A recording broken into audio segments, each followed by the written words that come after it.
Welcome to the 210 Fearless Youth Sports Show with your host, Coach Sadiq. This here would be our test show. So I got with me my temporary co-host, which is my granddaughter, Amira, and she will be coloring as I host the show. Right? Right, Mama? Right? I know. This show is designed to be a representation of our youth athletes, their parents, coaches, and member teams of any organization. Before we begin, let's read our disclaimer. No. Disclaimer goes as follows. The intended purpose of the 210 Fearless Youth Sports Show is to fearlessly discuss the most vital topics and issues facing our young athletes, parents, coaches, and member teams of all organizations. The views of our guests may not necessarily reflect that of the host or hosts, but we will endeavor to keep all dialogue open and fair. And we're back. So, what happened? Giraffe? It's giraffe, yeah, I know. So let's pick some ancillary topic to be our first topic. Now this show will indeed have guests. Okay, I can accommodate guests. I say up to two, maybe even three guests, and you could do it remotely from where you are. So I can accommodate a plethora of guests with this setup. But nevertheless, what we'll do is that we'll bring up, just for show test purposes, some topic off the cuff. Let me bring up something. I'm gonna go to my notes right now. And I'm gonna bring up some topic. Huh? Giraffe. Yes, giraffe. You got it. You got it. Should a coach's kid be elite or at least sound? Okay. What we notice is that most of the coaches are just parent volunteers. Now, what separates me, an unpaid coach? I've coached middle school ball, but for a local school, but I wasn't paid to do it. I did it as a volunteer. But nevertheless, what separates us that's been in the game for 10, 20 years as coaches from a dad or mom that wants to be close to their child as they develop and learn the desired sport? Okay. Now, not really much of a difference, but I've had parents come and say, Coach, I'm not really that experienced with this particular sport. So I'm just here to learn, just here to help, just let me know what I can do. Then 1 or 2 weeks into practice, 1 or 2 weeks into practice, the parent is coming with schemes. The parent is coming with, I got some ideas. Okay, well, that's fine and dandy, but when you have a head coach who should be coaching the coaches, and that's another topic for discussion later. You have a OC, offensive coordinator. You have a DC, defensive coordinator. Those people are to implement certain schemes and ideas and to organize the practices in order to have that executed by the young athletes. Okay. Now, with that being said, a dad or mom that's coming in that really is not experienced in youth coaching, they know how to be a parent, of course, but they're not experienced in youth coaching. What you have is that they should really be coming in trying to assist. I am a leader because I know how to follow. When let's say I come to help a team, either I come as a trainer or I come in help the kids with practice, organize the practice, which is the parents' number one complaint. Practice are unorganized. They feel like their kids are not getting reps and things like that. Kids are standing to the side watching the starters actually have practice, so they tend not to come to practice because they feel like their child is not getting any reps. Nevertheless, what happens is that I come in, and I'll mention not the specific team, but what I was doing. Okay, what I did, I walked up and said, "Hey, coach, I want to help you with the flag." Okay. He said, "Oh yeah, man, I can use all the help I can get." I think it was him, maybe him and one other coach, or maybe just him. I walked up. First thing I did, I went over, near a tree, and I grabbed a stick. I walked over to the kids and started cleaning off cleats, start cleaning the mud off of cleats. That was my way of helping. Of course, at that time, I've coached before, then I left coaching alone. Even I got a shout out from my nephew who went to Rice University as a strong tackle out of Sam Houston High School. I got a shout out from him that I was his inspiration. That was years ago, okay? Almost 20 years ago, approximately. I'm not sure. What happened was I grabbed a stick and started cleaning off cleats.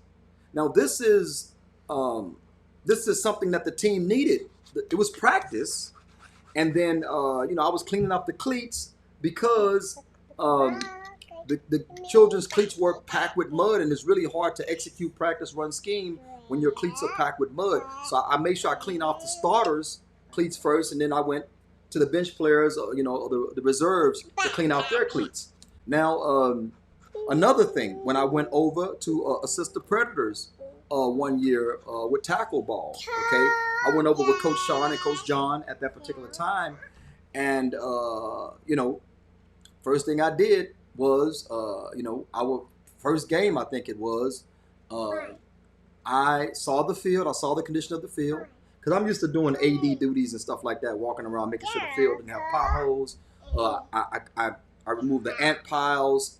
I'll bring ant treatment, to kill the ants off. I did that because that was something I was used to doing for prior teams. What I did was I got another stick and I started cleaning out the cleats for those that were about to go in the game. Okay, and I kept the cleats clean as much as I could in order to secure the win, at the Predators. And that's what I did when I wasn't coaching offensive or defensive schemes. Okay, so that is something that we cannot overlook when it comes to helping. Okay, so I have no problem. I have no ego. I feel like I have a dynamite offensive scheme. I feel like my defense is impeccable. Okay, that's what I feel like. And these are not something I got off of Madden or something I got off of YouTube. These are actually my developed schemes. Okay, I feel like I'm experienced enough to run scheme, offense and defense. But if I'm at a team and they have an OC and a DC, okay, no matter who that is doing double duty, even my duty is to assist the kids. So if I see the snapper hanging over the ball, I want to get the ball, the nose of the ball at the tips of his toes. I need him to reach out, snap it back, properly. That's something that I want to assist upon. If someone is under center, I need him to get that ball behind his butt, stick it behind his butt, and give it to the quarterback. The quarterback has to take it like so. So again, it's small things that I come in as a helper. Now, if you ask me, hey, run the defense, I'm gonna run it, and I expect every coach to assist me in running that defense. Yes, you can come with your ideas, but your ideas have to fit into the scheme. Because one thing I don't like doing is starting from zero every practice. I don't like to play every game at zero with a new offense every game, with a new defense every game. And that's a topic for later discussion. But the point I'm making is that, being a good assistant helps you in being a good leader. And sometimes the leader has to, be demoted, for lack of a better term. Not necessarily a demotion. We're all volunteers. We're all just helpers. So, and a volunteer coach, parent, whose child just became of age, doesn't really know the game, okay, that's an exception. But if you have someone that says, oh, I've been OC for this long. I coach the defense. He walks up and say, "Oh, I'm a defensive-minded coach." Maybe he's defensive-minded in Madden. Maybe he's defensive-minded from YouTube. Maybe he's defensive-minded for watching Thursday or Monday or Sunday night, Saturday night football. College games or what have you. Maybe he's defensive that way. But defensive-minded that way, I should say. But nevertheless, he says that, hey, this is my defense. Okay, my job is to help the kids be the best they can at this defense. Okay, if he said this is my offense, my job is to help them be the best at this offense. So if you make me the OC, you make me the OC, I'm not just going to be OC over my child. If my child is playing in that particular level, I'm not going to be OC over, I'm going to be OC over the team. So my job is not to get my kid out or get my kid off, so that he can shine.